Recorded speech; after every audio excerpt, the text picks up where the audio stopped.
Eh bien, bonjour à toutes et à tous. Merci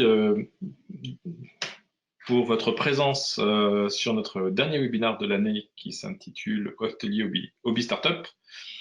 L'objectif, c'est de vous présenter quelques outils qui nous semblent indispensables pour aider les startups à se développer plus rapidement. Vous avez sans doute déjà téléchargé un livre blanc qu'on a produit en fin d'année qui présente une bibliothèque de différents outils indispensable pour vous aider à démarrer plus rapidement votre startup. Et il est toujours en libre téléchargement et vous, bien sûr, vous allez le recevoir pour ceux qui ne l'ont pas encore. Voilà, donc je suis Gilles Dandel, je dirige une agence de conseil marketing digital basée à Aubergenville dans les Yvelines. Je fais partie d'un réseau qui s'appelle WSI. On a à peu près 800 agences dans le monde. Je suis une de ces agences et j'ai la chance et le plaisir d'aider WSI à se développer en France. Voilà, donc je connais bien la problématique des start-upers. Je fais moi-même partie d'un réseau qui s'appelle le réseau Entreprendre, qui accompagne les créateurs ou les repreneurs d'entreprises dans leur parcours de développement, et j'accompagne des créateurs, des start-upers dans leur phase de démarrage pour leur donner faire un peu de coaching pour les aider à se développer. Voilà, donc le monde de la start-up, je connais bien. J'ai moi-même été start-upper puisque j'ai créé ma petite agence il y a maintenant 14 ans. Et avec le digital qui se développe à vitesse de la lumière, je me suis dit qu'il était peut-être temps de partager un peu mon expertise, mon savoir pour les gens qui ont envie, comme vous, qui êtes présents aujourd'hui, il y en a encore qui sont en train de se connecter, comme vous, pour arriver à mieux comprendre comment le marketing digital peut les aider à se développer plus rapidement. Alors, les startups, c'est pas un phénomène nouveau, hein, le terme est devenu, c'est un petit peu démocratisé, mais ça fait quand même pas mal de temps qu'il y a des créateurs d'entreprises en France, qu'on appelle maintenant des start-upers ou des startups, et il y en a près de 10 000 en France. Donc c'est un sujet qui est bien sûr important, et je pense que ce nombre ne fait que croître parce que de plus en plus de personnes ont envie de créer leur entreprise, et le modèle startup est un modèle intéressant. Alors, j'ai fait un petit récap. Là, j'ai trouvé sur Internet une étude qui est intéressante. Je voulais partager avec vous. Une étude qui est faite par Capterra.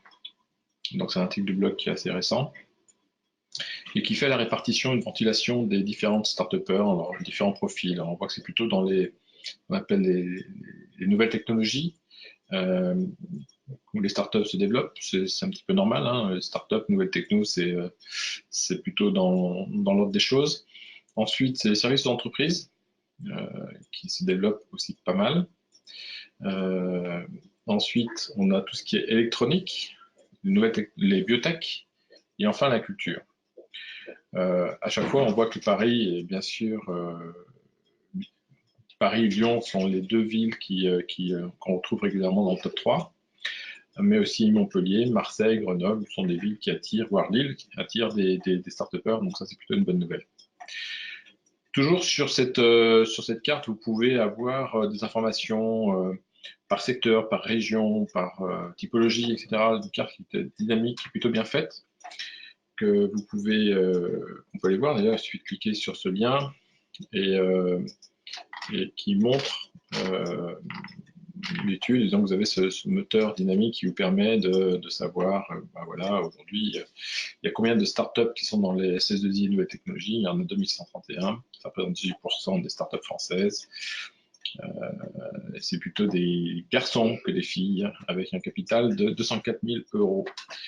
Et un nombre de salariés de 13 salariés par startup. Donc, c'est intéressant. Enfin, voilà, après, vous pouvez faire un zoom par région.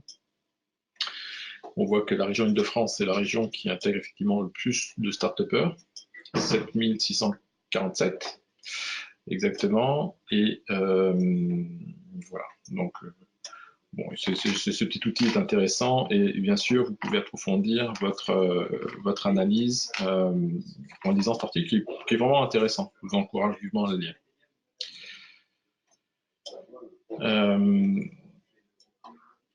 Voilà. Qu'est-ce qu'on peut dire d'autre sur les startups? Ah oui, important, c'est que évidemment les startups, comme dit dans le nom, c'est des créateurs, hein, et que ils veulent aller vite, bien sûr, lever des fonds pour se développer encore plus vite. Mais ce qui est intéressant, c'est qu'il y a une autre étude qui a été faite par CB Insight qui montre que, en fait, il n'y en a pas beaucoup qui survivent au bout de 5 ans. Elles sont, voilà, il y a des startups qui éclosent, qui se développent, et il en faut, mais il y en a beaucoup aussi qui se plantent. Il faut être clair. Et la principale cause de plantage, c'est ce qui m'a surpris, c'est à cause d'une absence de marché. Alors là, bon, voilà, il n'y a pas de marché, pas de bras, pas de chocolat, comme dirait l'autre, mais ou de besoin. Mais donc, ça veut dire qu'il y a un manque d'études de marché euh, qui doit être fait en amont. Et plusieurs fois, je me suis fait cette remarque que je partage au sein du réseau Entreprendre et d'autres start-upers. On se rend compte que les gens ont l'habitude de développer leurs produits, leurs projets, dépenser tous leurs sous dans la réalisation de leurs projets et de se dire à un moment donné, bon, maintenant c'est bon, mon produit est prêt ou il est presque prêt, il faut que j'ai encore plus de sous pour le développer, mais il faudrait que je pense à le vendre. Et c'est là où le problème se pose, c'est que en fait, les gens, ils ont développé leur produit sans se poser la question de savoir s'il y avait un marché, sans savoir s'il y avait une réelle demande et si leur projet pouvait être rentable et donc pouvait se développer aussi vite qu'ils l'espèrent. Pas le tout d'avoir une idée. Bien sûr, il faut la réaliser, la développer, mais il faut aussi s'assurer qu'elle est en phase avec le marché. Alors, parfois, c'est tellement novateur que le marché n'existe pas. Le marché n'est même pas au courant que ce genre de produit peut exister. C'est impressionnant, hein. Je rencontre, je vous parlerai, si vous voulez, tout à l'heure, si on a un peu de temps, je vous parlerai d'un monsieur qui a créé un produit qui est juste magique, qui s'appelle Bering, qui, qui a pour but d'activer le lecteur code barre d'une douchette pour faire pour lire les codes barres de produits sans avoir à se libérer les mains de cette fameuse douchette. Son produit est juste génial, très innovant, bon, il coûte pas très cher, mais il faut le faire connaître. Et le problème, c'est que les gens ne savent même pas que ce produit-là existe. Donc les gens ne vont pas le chercher puisqu'ils ne savent pas qu'il existe. Donc il faut se poser la question de se dire comment je vais arriver à attirer, intéresser, voire convaincre mes futurs clients de découvrir mon produit. Et on se rend compte, malheureusement un peu tard, d'où ces fameuses 42%, que les start-upers qui se lancent n'ont pas pris en compte les besoins nécessaires pour faire connaître leur produit. Et qui pensent qu'il suffit d'avoir un produit pour que les gens l'achètent. On en est loin, on en est très loin, et c'est pour ça que le marketing existe, et maintenant le marketing digital. Et c'est tout l'objet de mon intervention aujourd'hui, c'est de vous rappeler, à vous start-upers et à tous les autres, qu'un produit, aussi innovant soit-il, a besoin de temps, de moyens pour se faire connaître, pour trouver son marché et trouver ses clients. Donc, je vais pas dérouler tous les outils qui me semblent importants parce qu'il y en a beaucoup et dans le guide qu'on vous a préparé, on a repris une étude qui a été faite récemment par je vais retrouver son nom, mais je l'ai mis de côté. Alors attendez, je vais vous le retrouver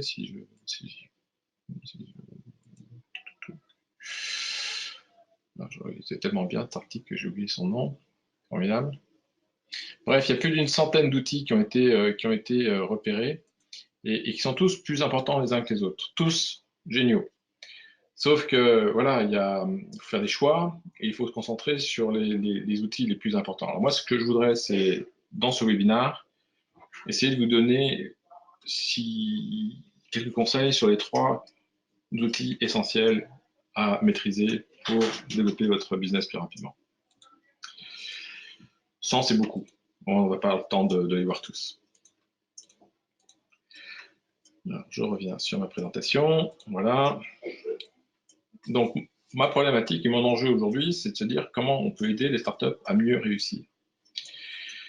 Donc, un point important, il y a 3 points essentiels. 1, faire une analyse marketing stratégique. Ça peut commencer par une matrice BCG, une matrice SWOT, le why, les personas, définir des objectifs SMART, définir un plan marketing. Voilà, si on ne sait pas où on va, c'est clair qu'on a peu de chance d'y arriver. D'où l'importance de vraiment prendre un peu le temps et de réfléchir à son business, étudier ses concurrents, étudier les prix, étudier le marché, étudier ses clients, enfin bref, c'est essentiel de faire cette analyse marketing stratégique dès que possible. Et on verra qu'avec le marketing digital, il y a plein d'outils qui sont disponibles qui peuvent vous aider. Deuxième point, c'est se faire connaître. Se faire connaître vite et à moindre coût. Pourquoi à moindre coût? Parce que les start-upers, en général, c'est justement leur souci, c'est qu'ils n'ont pas beaucoup de sous, il ne leur reste plus beaucoup de sous, donc ils sont un petit peu short, et il faut quand même qu'ils fassent connaître leurs produits, leurs services auprès d'une population la plus large possible.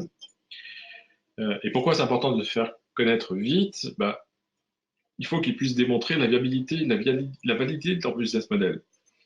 Si en quelques mois, ils n'arrivent pas à vendre, à démontrer que ils peuvent trouver leur marché, ils ont craqué le code pour dire, bah voilà, vous voyez, maintenant, on sait comment vendre notre produit intéresse à marcher. Maintenant, ce qu'il faut, c'est juste mettre de l'argent dedans pour accélérer les ventes.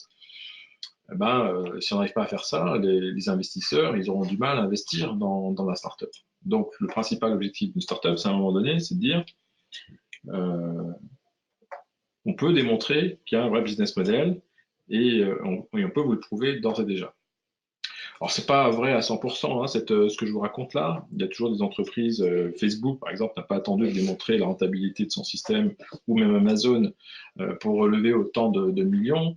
Après, il y a d'autres facteurs qui peuvent influencer, comme le charisme ou le côté visionnaire du fondateur. Mais voilà, en général, il faut quand même, les investisseurs, ils aiment bien investir dans quelque chose qui peuvent marcher. Ils aiment bien prendre des risques, mais quand même, il y a des limites.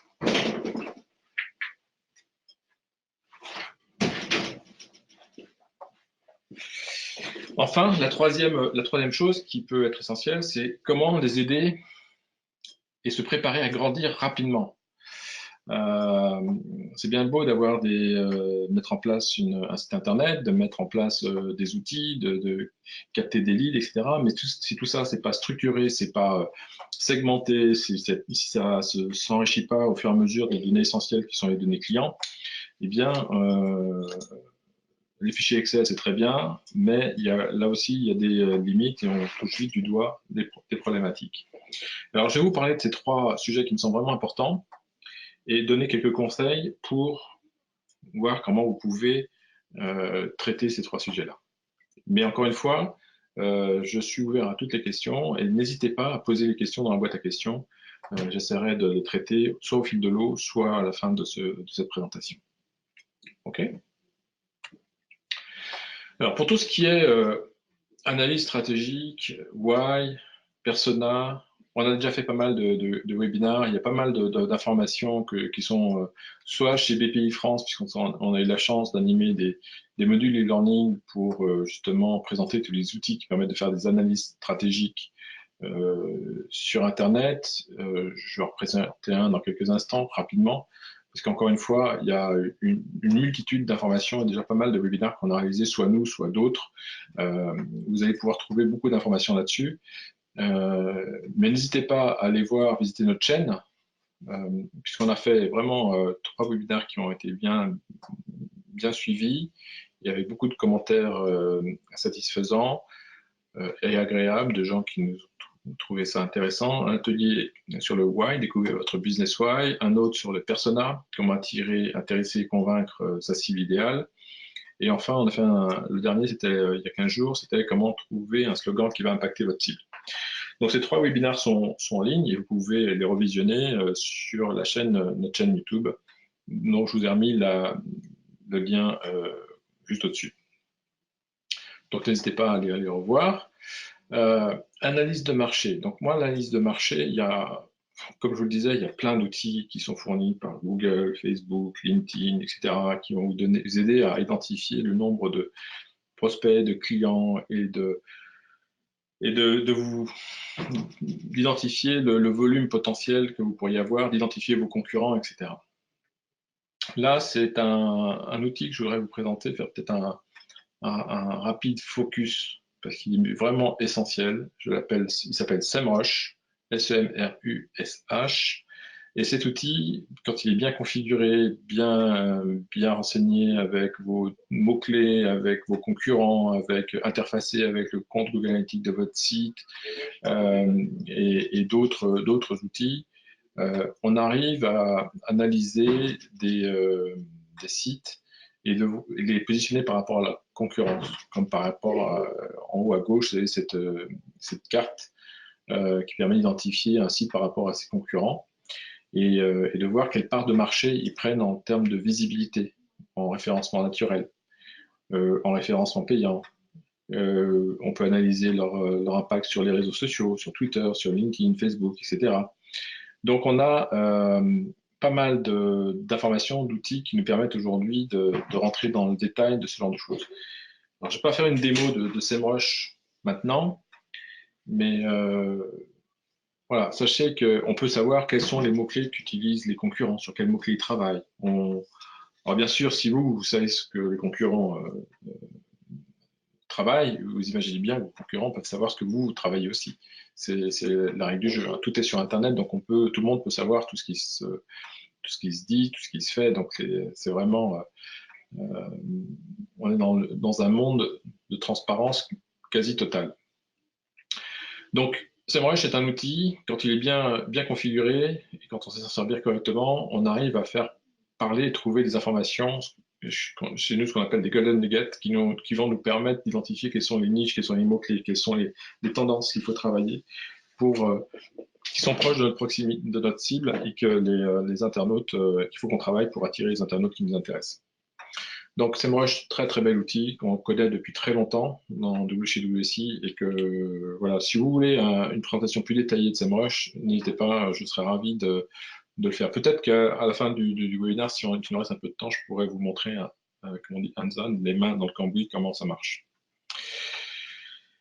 Autre outil, autre moyen, il faut se faire connaître, et pour se faire connaître à moindre coût, il y a plein de plateformes aujourd'hui pour faire des sites internet. On aime bien Primobiweb parce que c'est une version pro, il n'y a pas de publicité derrière, il n'y a pas de voilà, c'est vous contrôlez vous le rattachez à votre nom de domaine, vous avez des outils, des modules dynamiques qui permettent de faire vivre votre site et de rajouter des fonctionnalités intéressantes. Il est tout bien fait pour être compatible en référencement naturel avec Google pour Google en référencement naturel, pour faire des campagnes en référencement payant. Il se met à jour automatiquement, c'est-à-dire que le back-office, et il est surtout d'une simplicité enfantine. C'est-à-dire que vous choisissez, vous connaissez tous les sites Wix, ce genre de choses, bah c'est du même concept, c'est une solution en mode SaaS. Donc vous vous connectez sur votre interface, vous choisissez le template que vous voulez et ensuite vous pouvez créer votre site, mais c'est aussi simple que de savoir utiliser un PowerPoint. Donc vous cliquez sur la zone, changez l'image, changez le titre, changez le texte, rajoutez des modules, rajoutez des pages, vous changez le menu, enfin bref, c'est d'une simplicité enfantine. C'est très très très puissant, très moderne, plein de fonctionnalités dynamiques. Il y a plusieurs finalités, site vitrine, entre guillemets, site web professionnel, site e-commerce, avec une centaine de références seulement, ou alors un vrai site marchand avec plus de 2500 références. Et donc là, vous avez des indications de prix, de ce que ça peut coûter par an de choisir cette plateforme. Encore une fois, c'est tout compris. Donc ça, c'est le coût de la plateforme. Si vous avez besoin de conseils pour comment structurer votre site, comment optimiser l'architecture de conversion, ben, on est là. On peut faire des packages d'accompagnement pour vous aider.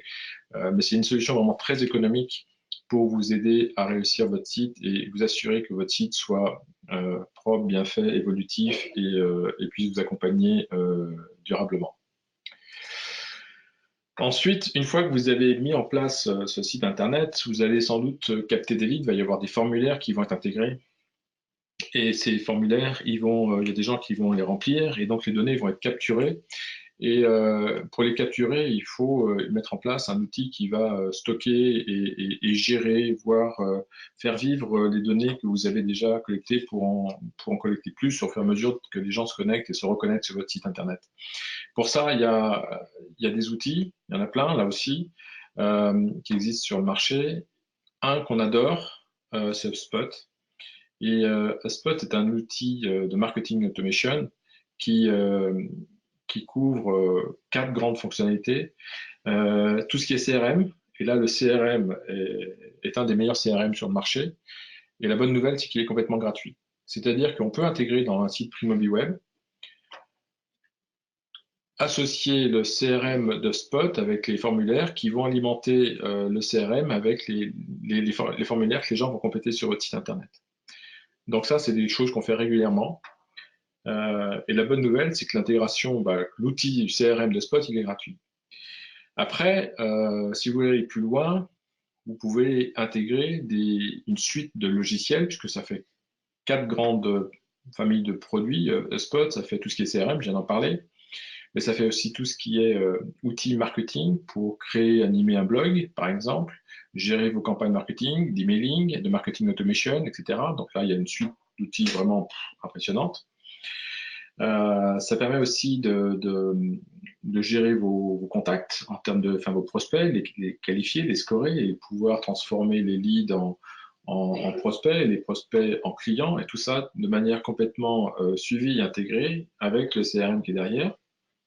Donc, vous savez exactement dans quelle étape de votre process de vente vos contacts, dans quelle situation ils se trouvent. Et vous pouvez intégrer plein d'applications parce que HubSpot s'interface avec plein d'outils. Par exemple, si vous êtes là aujourd'hui, c'est parce que vous êtes inscrit sur une plateforme à notre webinar. Ce webinar, vous avez rempli un formulaire sur notre site. Ce formulaire est lui-même interfacé à GoToWebinar, qui est la plateforme qui nous sert à faire des webinars. Et comme HubSpot est intégré avec GoToWebinar, on va savoir exactement qui s'est inscrit à notre webinar, qui a participé au webinar, combien de temps les gens sont restés dans le webinar, quelles sont les questions qui ont été posées pendant le webinar, blablabla. Tout ça de manière complètement intégrée, unifiée via HubSpot. Alors HubSpot, c'est un outil qui est très puissant, qui peut coûter pas mal de sous.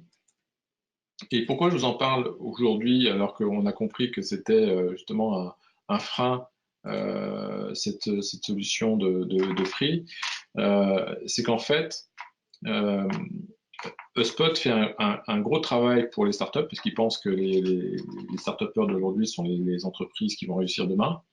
Et donc, ce qu'ils veulent faire, c'est les aider à réussir. Et pour les aider à réussir, qu'est-ce qu'ils font? Ils ont fait un programme qui s'appelle HubSpot for Startup, qui permettent aux start-upers de s'acheter la suite HubSpot avec des remises pouvant atteindre jusqu'à 90% la première année, 50% la deuxième et 30% ou 25% les années suivantes. Donc on voit que c'est quand même un investissement important de la part de HubSpot. Et, et, euh, et moi, je trouve que c'est une bonne idée parce qu'à un moment donné, quand on est start-upper, on a, comme je vous le disais, il faut qu'on réussisse vite. Et donc, pour réussir vite et se préparer à la croissance, il faut s'organiser le plus tôt possible. Parce que ce genre d'information, ce genre d'outils, la donnée client est essentielle. Il faut qu'elle soit captée, stockée, traitée, enrichie, de façon à ce qu'on puisse suivre et développer son entreprise. Donc, donc voilà, je peux vous montrer, alors, attendez, HubSpot pricing, et si vous voulez avoir un ordre d'idée de ce que ça peut coûter, ok. Je vais poser, ça serait mieux si je mets prix. Voilà. Les informations tarifaires.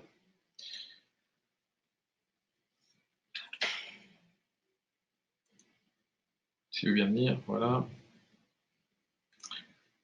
On va y aller avec mon compte. Vous voyez que il y a quatre familles d'outils. Enfin, bon, maintenant, il y en a même un cinquième. Il y a tout ce qui est CRM. Ça, c'est gratuit et à vie. Et ça, c'est un des meilleurs CRM sur le marché. Vous avez toute la suite d'outils marketing.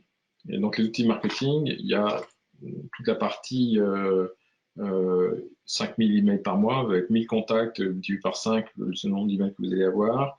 Vous pouvez faire des pages de destination, vous pouvez avoir un certain nombre de fonctionnalités marketing intéressantes. Pour vraiment tirer parti du marketing automation, il faut passer à la version pro. Donc là, ça coûte déjà un petit peu plus cher, on en a à 740 par mois. Et pour la version enterprise, alors là, on a vraiment la Rolls des outils pour faire du marketing et ça coûte près de 3000 balles par mois. Donc ça, c'est peut-être pas à la portée de toutes les startups. Quoique, puisqu'avec l'offre que fait HubSpot pour les startups, vous avez 90% de remise. C'est-à-dire 90% sur quel que soit le niveau de suite que vous voulez. Sachant qu'il y a donc d'autres outils, il y a tout ce qui est le suivi des ventes, donc Starter, Pro, Enterprise, et puis tout ce qui est la partie service, Starter, Pro, Enterprise. Donc, vous voyez que c'est des outils qui peuvent coûter assez cher. Et si vous prenez une suite, si vous prenez un bundle de ces différents outils, vous avez des remises déjà, donc 25%. Donc, vous pouvez avoir 90% de remise sur la version qui est déjà remisée de 25%. Donc, c'est juste énorme. Donc, 3864 fois 3864. Excusez-moi, je fais un calcul pour vous dire. Voilà, je trouve la calculette. 3864 fois 0,1. Ça veut dire que ça va vous coûter 386 € pour avoir la suite complète de HubSpot et tous les outils qui sont configurés, prévus pour ce truc-là. Donc, vous voyez que c'est une remise significative très, très importante. Et alors, bon, je pense pas que tous les start-upers, tous ceux qui sont là aujourd'hui, pourraient s'offrir cette version-là, mais vous voyez que si vous prenez la suite Starter, par exemple, bah, ça va vous coûter 10 € par mois la première année. C'est rien. Donc ça, c'est le genre d'outil que je considère si on est sérieux, si on croit dans sa startup, si on veut donner les moyens de réussir, je pense qu'il faut à un moment donné investir dans les bons outils. Et je pense que Spot fait partie de ces outils qui peuvent vous aider à être structuré, organisé, et ne pas rater de vente et gérer correctement vos données. Voilà.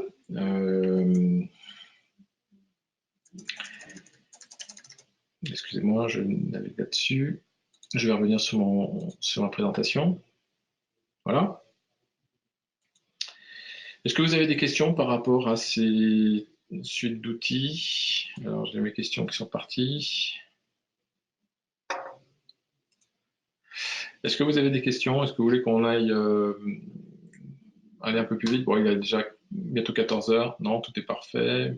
OK. Donc, on va aller continuer puisqu'il me reste quelques minutes. Alors, pour 2020, on va déclencher une série de webinaires tous les 15 jours. Et le premier, alors on va garder un horaire, un jour fixe et un horaire fixe. Ce sera tous les deuxième et quatrième mardi de chaque mois, si je ne dis pas de bêtises. Donc on commencera par le mardi 7 janvier. Et le mardi, alors est-ce que c'est pas le premier mardi du coup? Je regarde, hop. Oui, ce sera le premier mardi et le troisième mardi de chaque mois. Pardon. Tous les premiers et troisième mardis de 11h30 à midi, on fera un webinar sur différents sujets du marketing digital et on va vous commenter, notamment pendant le premier semestre, les 12 chapitres qui ont été développés dans un livre qu'on vient de mettre à jour, la version 3 de notre bouquin Digital Minds, qui est en anglais aujourd'hui, mais je me ferai un plaisir de vous présenter ce bouquin et de vous présenter en détail pendant les 6 premiers mois de l'année 2020. Donc, n'hésitez pas à vous inscrire à notre chaîne, à vous inscrire au prochain webinar. Vous aurez ainsi la primeur du contenu. Donc, si vous ne pouvez pas participer au webinaire, il sera enregistré, il sera publié sur la chaîne quelques temps après. Mais si vous pouvez participer, que vous avez des questions, ben, n'hésitez pas à participer au webinaire en live. Est-ce que vous avez des questions? N'hésitez pas, c'est le moment. Alors, les questions. j'en vois pas de questions pour l'instant. OK. Donc, il est 14 heures, on a tenu le timing. N'hésitez pas, encore une fois, si vous voulez plus de détails, je suis à votre disposition. L'objectif de ce webinaire aujourd'hui, c'était vraiment de vous donner quelques outils, quelques clés pour vous aider à réussir. Téléchargez notre bouquin sous les 100 et quelques outils et plus pour développer votre startup. Regardez auprès de vérifier si votre startup peut bénéficier du programme HubSpot pour startup. En clair, il faut être incubé dans un incubateur qui est validé par HubSpot. Si c'est le cas, welcome, vous allez pouvoir bénéficier des 90% de remise pour la suite HubSpot qui vous intéressera. N'hésitez pas à m'appeler si vous avez besoin d'un moindre conseil pour que je vous aide à trouver les outils. Je serai ravi de vous aider et surtout, je voulais vous souhaiter d'excellentes fêtes de fin d'année. Merci, à bientôt, au revoir.